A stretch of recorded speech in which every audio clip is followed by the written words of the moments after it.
আসলে আমার জন্মদাতা মা নাকি আমার এখন সন্দেহ হইতাছে। ও সংসার তো শেষ হয়ে গেছে মা। কোন মা তার সন্তানের সংসার এমনি নষ্ট করতে পারে?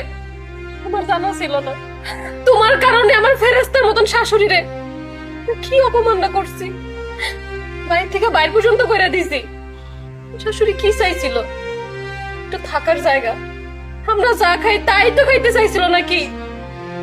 তুমি তাও দিলা না। ঠিক আছে, এখন আমি খারাপ তাই না?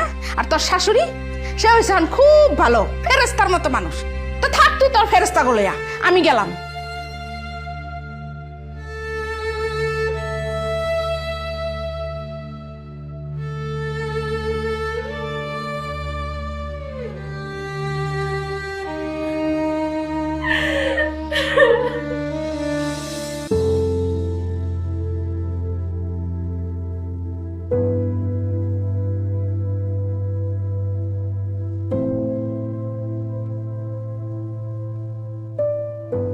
ও বোমা, বোমা উঠো, বেলা 11টা বাজে, এখানে ঘুমাইতেছো?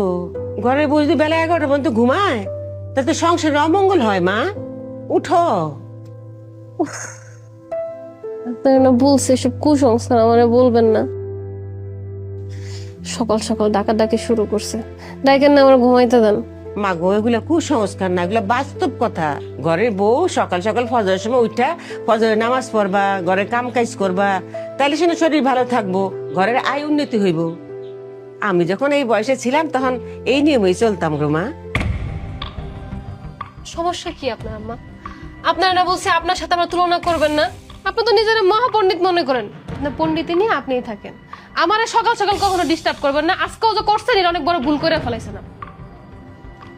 কি বলো মা, বেলা বাজে 11টা, এখন সকাল সকাল আছে নাকি? বুঝছি, আপনার সাথে আর এখানে থাকা যাবে না। যত সব অসম্ভব।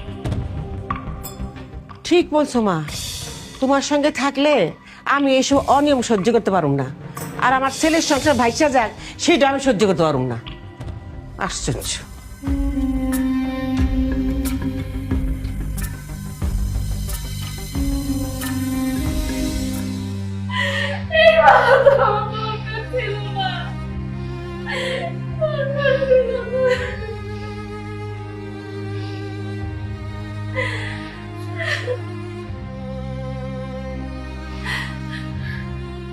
টমেটোগুলো উঠানোর পরে এই ঘাসগুলো পরিষ্কার করে দিবা, ঠিক আছে?